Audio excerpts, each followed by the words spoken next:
Imagine a giant 10-ton warplane crashing into a shallow river in front of hundreds of onlookers, floating for 15 minutes, and then sinking to a bottom so shallow its tail should have stuck right out of the water.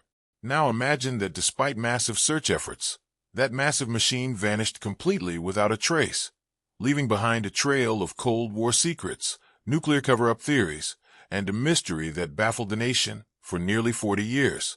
It was a cold, overcast afternoon over western Pennsylvania. The sky was heavy, and the winter breeze swept down the Monongahela River near the industrial town of Homestead, just south of Pittsburgh. What started as an ordinary afternoon in aviation history was about to transform into one of the military's most enduring Cold War riddles. High above that chilling landscape, the aircraft involved was a World War II-era B-25 Mitchell bomber.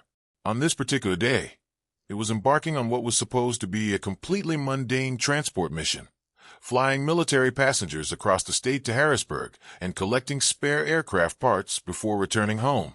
However, midway through the flight, that routine quickly turned into a fight for survival. Both engines suddenly began to sputter, cough, and lose power. A sudden fuel system malfunction had starved the twin engines, leaving the heavy warplane completely gliding on borrowed time high above a populated metropolitan area. With no airfield anywhere within gliding distance, the pilot, Major William Doty, had seconds to make a critical decision. Looking out through the cockpit window, he spotted his only viable target, the long, icy ribbon of the Monongahela River winding through the valley below. He tipped the nose of the aircraft down and lined up for a ditching attempt. Ditching a multi-ton bomber on water is notoriously dangerous, but Major Doty executed a masterclass maneuver. Gliding low over the water, he kept the wings level and gently flared the aircraft just above the river's surface to bleed off airspeed before making contact. The heavy metal fuselage slapped hard against the icy river surface with a deafening spray of foam and water. The airframe skidded violently down the channel before finally coming to a dead stop. Against incredible odds, the airframe remained intact enough to float. There were 6 men inside the aircraft when it hit the water.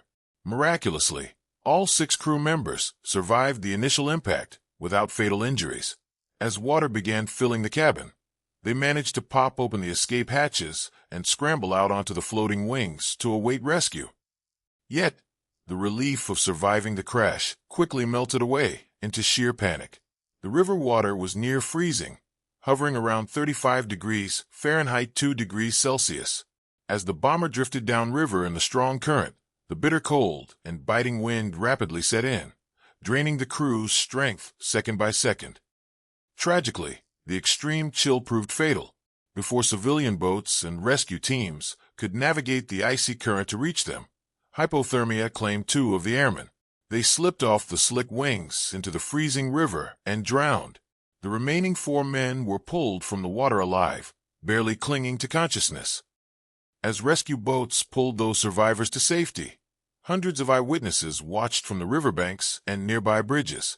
For roughly 15 minutes, the heavy B-25 floated downstream.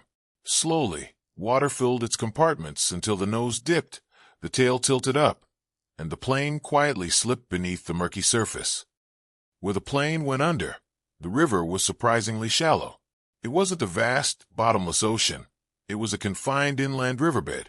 Everyone watching assumed the aircraft was sitting right on the bottom, ready to be pulled out the next morning. Their confidence was backed by basic math. At the crash site, the Monongahela River was relatively narrow, only about 500 to 1,000 feet wide, and held a depth of roughly 25 to 35 feet. To put those river dimensions into perspective, a B-25 Mitchell bomber measures over 52 feet long, stands 17 feet tall, and boasts a wingspan of 67 feet. The aircraft was literally taller and wider than many parts of the river channel itself. Its tail section should have practically stuck out of the water. Because the target seemed so impossible to miss, Coast Guard and military search crews immediately rushed to the scene with heavy steel cables, dragging hooks, and barges. On the second day of dragging, searchers felt a massive, heavy snag on their line. They had hooked onto a large metallic structure, presumably a wing, but as the crane tried to hoist it up, the hook unhinged, and the heavy object slipped back into the dark depths. After that initial snag broke free, the bomber seemed to vanish into thin air. Divers went down, and dragging lines swept the area over and over, but the 52-foot warplane was simply gone. It had vanished completely from a well-mapped, shallow river. After 2 grueling weeks of snapping cables on submerged river debris and turning up nothing, the military gave up. Embarrassed and baffled, the Air Force packed up its equipment, called off the operation, and officially abandoned the search. The sudden departure of the military immediately ignited wild rumors among the local populace. People couldn't believe a giant bomber could just disappear, and stories began circulating that the plane was secretly carrying high-level classified cargo, sensitive military documents, or defecting foreign scientists whose identities needed to be scrubbed from history. As the years passed, the legend grew larger and even stranger. UFO enthusiasts joined the debate, speculating that the B-25 had been transporting recovered alien technology or mysterious artifacts from a secret base, leading to a prompt military cover-up. Given the height of the Cold War in 1956, the most popular rumor was that the plane was carrying nuclear weapons or radioactive materials. Word spread that Washington couldn't afford to admit a nuclear weapon was sitting at the bottom of a major American river near Pittsburgh.